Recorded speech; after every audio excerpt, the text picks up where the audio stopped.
Assalamualaikum warahmatullahi wabarakatuh. Selamat datang kembali di Rio Hotspot Channel. Oke, kami diminta buat mengomentari nih soal komentarnya Diego Michel di Instagramnya Greg Nokolo. Ini rame ya, yang bilang Diego ini merendahkan timnas Indonesia nih usai menang lawan Arab Saudi. Kami pribadi nggak tahu jelas kronologinya seperti apa ya, sebab kami pun belum dapat konfirmasi atau klarifikasi dari Diego Michel sendiri. Tapi kami tampilkan nih cuplikan postingan komentar dari Diego Michel dan juga Bragas Pang ya. Di sini si Bragas Pang ini tuh menyindir Toel dengan tulisan Timnas kalah koar-koar, Timnas menang menghilang bagai ditelan bumi. Timnas kalah berasa paling sedih, paling kecewa. Timnas menang ngilang, ngumpet. Lalu dibalas nih sama Diego nih, baru menang sekali saja udah berasa juara dunia. Kami pribadi nggak tahu apa maksud Diego bikin komentar seperti itu, sebab komentar yang lebih panjangnya udah dihapus ya. Jadi kami nggak bisa bilang ini seperti sarkas atau apa nih, nggak tahu nih. Tapi justru kami menilainya seperti ini. Inilah yang kami maksud realita bangsa kita ya. Ini para pemuja Toel alias buzzernya Toel. Wih, ini pasti senangnya minta ampun nih lihat komentar dari Diego Michel kayak gini nih. Karena dianggapnya Diego ini ikut gabung dengan Toel. Makanya nih para pendukungnya Toel alias buzzernya Toel langsung memposting komentar Diego Michel ini di berbagai media sosial mereka. Biar bisa mungkin bilangnya Toel ini didukung sama Diego Michel nih. Dan juga bilangnya si Diego Michel ini benci sama Sintayong, ya kan? Dan ujung-ujungnya apa? Karena banyaknya buzzer nih ataupun pendukung Toel yang mengunggah hal seperti ini, akhirnya netizen kita yang SDM-nya rendah pun bisa ketipu atau kekompor-kompor ini dengan kata-kata mungkin tuh lihat Diego Michel aja ngedukung Toel, berarti bener kan Sintayong itu jelek gitu kan? Itu kan tujuan kalian kan memposting hal-hal seperti ini. Makanya kenapa kami bilang banyak netizen kita yang SDM-nya rendah. Sebab kalau SDM-nya itu tinggi, nggak mungkin dong ikut mengomentari atau langsung percaya dengan postingan-postingan kayak gini. Orang kalau pinter itu pasti nyari tahu dulu nih kebenarannya. Bener nggak tuh si Diego Michel ngerendahin timnas? Makanya kami sering bilang ya, SDM sebagian warga bangsa ini tuh udah nggak ketolong. Setiap ada berita langsung caplok, langsung percaya tanpa harus cari tahu dulu. Istilahnya sebagian netizen kita itu gampang dibodoh-bodohi. Kalau ada yang ngasih coklat isinya racun, nggak bakalan tahu dia, main caplok aja. Ujung-ujungnya koit. Betul apa betul? Makanya kita di sini sama-sama belajar lah ya, agar lebih pintar lagi khususnya di dunia sosmed. Jangan, atau istilahnya gini deh, jangan bego-bego amat lah ya. Ntar tiba-tiba ada yang posting di sosmed, mak lampir pakai jilbab, langsung percaya. Kan bodohnya nggak ketulungan kalau kayak gitu. Kalau ada postingan apa-apa, kalau ada berita apa-apa itu cari tahu dulu kebenarannya, minta konfirmasi dulu sama yang bersangkutan, baru kita boleh berkomentar. Nah, kalau benar si Diego ini merendahkan timnas Indonesia, baru kita akan kasih pelajaran. Dia pun harus ingat juga, zamannya dia Indonesia itu dibantai Bahrain 10-0 kok. Ya masa dia lupa gitu aja sih. Kalau dia disindir kayak gitu juga, dia mungkin juga akan malu juga. Makanya pinter-pinterlah dalam menggunakan sosial media, atau istilahnya jangan terlalu mudah diprovokasi atau dikompor-komporin. Mentang-mentang percaya sama si Anu, dia ngajak masuk neraka, kalian ikut aja gitu. Intinya buat kalian-kalian yang melihat postingan seperti ini, kalau kalian ngerasa orang Indonesia, ngerasa cinta sama timnas Indonesia, nggak mungkin kalian ngedukung ada orang yang merendahkan timnas Indonesia. Apalagi kalian ngikut-ngikut komplotannya Toel.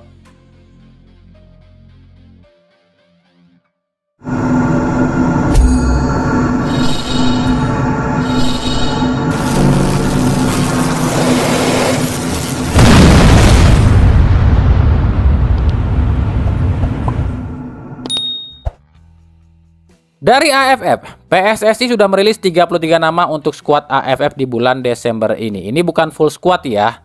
Tapi dari 33 nama ini memang semuanya didaftarkan ke AFF. Tapi cuma 23 pemain aja nantinya akan dipasang dalam tiap pertandingan. Oke, karena banyak yang nanya dan minta kami sebutin siapa aja sih bang sosoknya. Oke, kita akan sebutin aja. Kiper Cahya Supriyadi dari Bekasi City FC, Dava Fasya dari Borneo FC, Erlangga Setio dari PSPS Riau, dan juga Ikram Al-Ghifari dari Semen Padang. Back ada Ahmad Maulana dari Arema, Kadek Arel dari Bali, Justin Habder dari Wolves, Alvain Suaib dari Persebaya, Mikael Tata dari Persebaya, Zaki Asraf dari PSM, Asnawi dari Pot FC, Doni Tri Pamungkas dari Persija, M Ferrari Persija, Kakang Rudianto Persib, Robi Darwis Persib, Zaki ya dari PSM, dan juga Arhan dari Suwon FC. Gelandang ada Arkan Fikri dari Arema, ada Rivaldo Pakpahan dari Borneo FC, Raihan Hanan dari Persija, Janadin Faris dari Persis Solo, Afri Antoniko dari Dewa United, Victor Detan dari PSM, Made Tito dari Bali, Ivar Yener dari Utrecht, Marcelino Ferdinand dari Oxford, Ananda Rehan dari PSM, dan Armando Opa dari PSBS Biak. Sementara striker ada Rafael Struik dari Brisbane Roar, Arkan Kaka dari Persis Solo, Ronaldo Kuate dari Muangtong, Arsa Ahmad dari Madura United, dan Hoki Caraka dari PSS Sleman. Jadi udah clear ya, cuma ada 8 pemain timnas round 3 di AFF. Nggak ada tuh yang namanya Martin Paes, Jordi Amat, ataupun bahkan Rizky Ridho aja nggak ada loh. Indonesia sendiri dipastikan akan pakai Stadion Manahan Solo sebagai markas di babak kualifikasi ini. Nanti kalau dimasuk semifinal atau final baru di GBK ya. Nggak usah dijelasin lagi ya soal tuan rumahnya, ntar masih ada yang nanya lagi, "Bang, tuan rumahnya di mana sih?" Berarti dia ini gagal paham nih, otaknya nggak nyampe. Kan kami udah berkali-kali bilang, AFF kali ini tuh nggak ada tuan rumahnya. Semuanya sistemnya home away.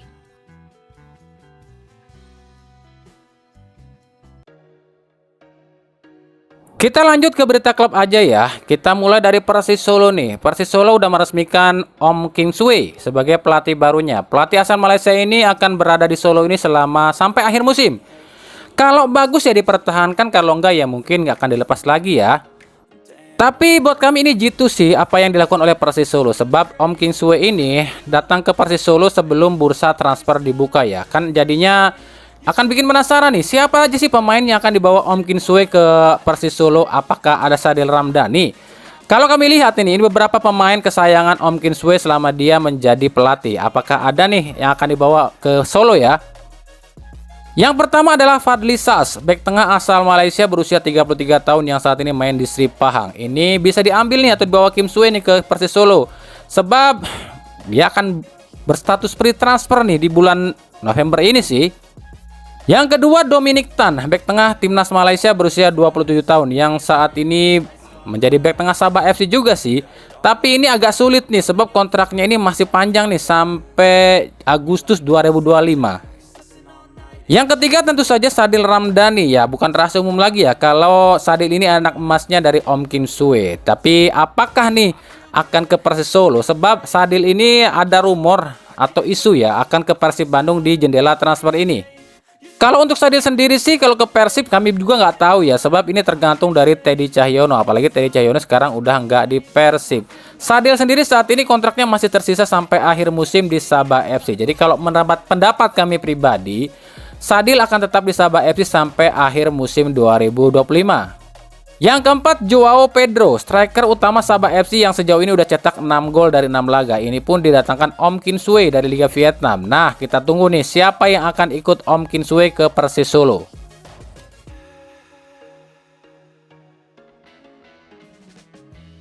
Dari PSIS Semarang, bos PSIS tertangkap kamera udah mengunggah nih foto bareng Gustavo Souza ya, yang kami udah bikinkan profilnya kemarin ya. Gustavo ini tuh kemarin mampir di Liga El Salvador ya. Tapi kalau benar Gustavo Souza ini akan ke PSIS, siapa yang akan tersingkir ya? Apakah Evandro Brandao atau Taufik Skandari?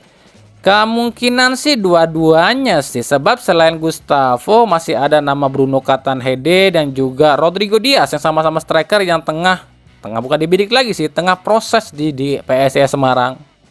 Seru ya PSIS Semarang, ini paling sibuk nih, paling gercep banget buat nyari pemain baru nih. Tapi apakah akan sebagus ekspektasi yang diharapkan? Ya kita tunggu saja.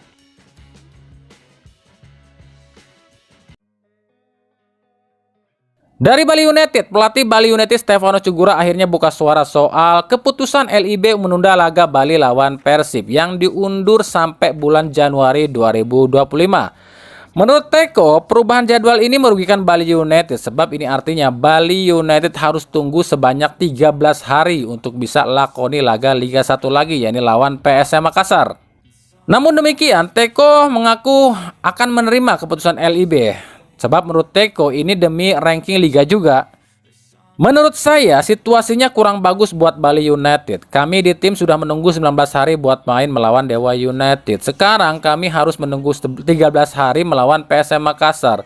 Waktu yang sangat lama. Tidak bagus karena membuat tim kehilangan fokus di dalam kompetisi resmi, ujar Teko ya. Tapi situasi ini kami harus mengerti karena operator kompetisi dan PSSI mau membantu Persib agar mereka punya waktu lebih banyak untuk fokus di AFC musim ini, ujar Teko. Nah, gimana komentar kalian? Ya sebenarnya sih apa yang dilakukan PSSI dan LIB bukan murni karena buat Persib sih kalau buat kami, tapi buat Liga juga sih. Karena kalau nantinya misalnya Persib ini melangkah lebih jauh di AFC, bukannya ranking Liga akan naik? Ya kan kita nggak tahu nih siapa musim depan sebagai juaranya. Jadi siapapun juara Liga 1 musim depan, ini seandainya Persib bisa melangkah lebih jauh lagi di AFC, mereka yang untung loh. Karena mungkin mereka tadinya ya nggak akan masuk ke ACL 2, malah masuk ke ACL 1. Dan wakil Indonesia akan bertambah jadi 3 di ACL. Itu loh yang diinginkan oleh PSSI, bukan semata-mata untuk menolong Persib sih.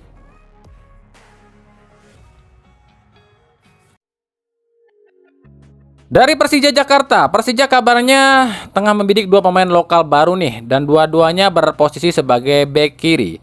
Di Persija memang ada 2 bek kiri, yakni Firza Andika dan juga Doni Tripamungkas. Tapi Doni ini jarang pulang sih ke Persija dan lebih banyak di timnas Indonesia. Praktis tersisa Firza Andika dan salah satu bek kiri muda, yakni Alwi Fadilah ya. Jelas hal ini nggak akan cukup buat Persija, makanya ada rumor untuk memulangkan Rezaldi nih. Tapi kemarin kan Rezaldi udah nolak nih buat pulang ke Persija. Nah kini ada 2 pemain yang coba dibujuk atau dirayu atau dinego nih oleh Persija dan semuanya sektor bek kiri. Yakni ada Michael Tata dari Persebaya dan Alexander Kamuru dari Barito Putra. Ini agak aneh sih buat kami. Bukannya dua-duanya ini pemain timnas ya? Apa nggak nantinya sama aja kayak Doni Tripamungkas yang kebanyakan di timnas? Entahlah. Ini keputusan yang aneh sih buat kami dari Persija.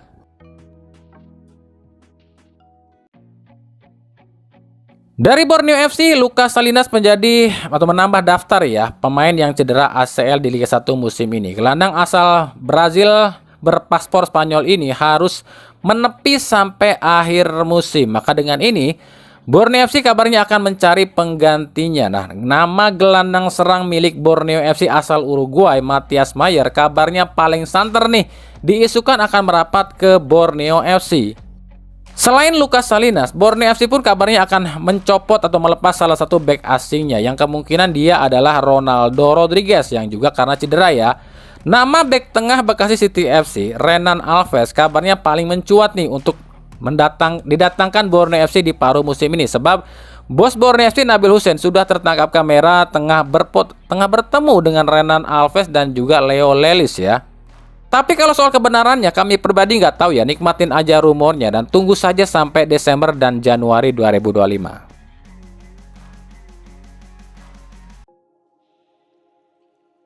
Dari Persib Bandung, ketika tim lain sibuk dengan cari pemain baru, Persib justru disibukkan dengan pemain yang cedera. Yang terbaru, Henhen Herdiana nggak dibawa ke Thailand lantaran cedera. Beckham Putra pun harus nyusul nih ke Thailand sebab masih sakit katanya. Nah inilah efek ketatnya jadwal liga. Di saat stamina dan fisik para pemain belum 100%, tapi udah digeber, ya jebol juga kan? Ini unik ya, Persib yang tadinya numpuk bek kiri dan kanan, sekarang justru malah krisis di kiri dan kanan ya.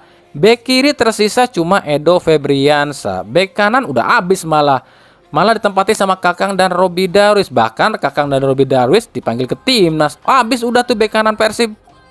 Nah dengan kekurangan di bek kiri dan kanan ini, apakah Hodak akan mencari pemain baru nih di bursa transfer? Kalau bek kiri sih kemungkinan memulangkan Zalnando ya. Kalau bek kanan kemungkinan memaksakan Lukman Zulkifli deh buat dipromosikan atau didaftarkan di putaran kedua ini. Lah emang Persib nggak belanja ya? Kalau itu kami belum tahu apakah Persib akan belanja atau enggak ya. Tapi info yang masuk ke kami sih katanya Persib ini nggak akan terlalu aktif di jendela transfer ini. Katanya duitnya buat bikin training ground. Padahal ya kalau misalnya Persib kekurangan dana gitu ya. Misalnya 4 laga kemarin di ACL 2 itu bisa menang semua. Minimal Persib udah ngantongin 10 miliar tuh. Lumayan kan 10 miliar buat belanja pemain. Kalau kami pribadi ya inginnya gini loh. Oke lah, Persib itu nggak terlalu banyak belanja di jendela transfer ini, tapi minimal ya datenginlah satu striker lagi deh. Sebab kondisi DDS ini udah nggak bisa diharapin lagi, bukan soal skill lo ya, tapi faktor kesehatan DDS ini yang sering banget cedera. Tapi kalau striker asing emang agak sulit sih, sebab kalau Persib datangin satu striker asing lagi berarti harus lepas satu pemain asing dong. Kalau misalnya Persib melepas Mailson 5, pasti penggantinya pun posisi yang sama dengan Mailson 5. Sementara kalau nyari striker lokal, ini nggak ada yang bagus. Naturalisasi pun nggak ada yang menonjol musim ini. Kecuali opsinya gini nih, ini cuma opsi aja lo ya. Bukan kami yang minta, ini cuma opsi atau pandangan kami aja. Persib lepas Mail, nah digantikan dengan striker asing nih. Nah posisi Mail yang winger ini digantikan oleh Sadil, ditambah Febri yang sembuh dari cedera. Itu udah cukup sih buat kami. Ya itu cuma opsi aja atau pandangan kami aja. Kita lihat nanti aja kalau itu.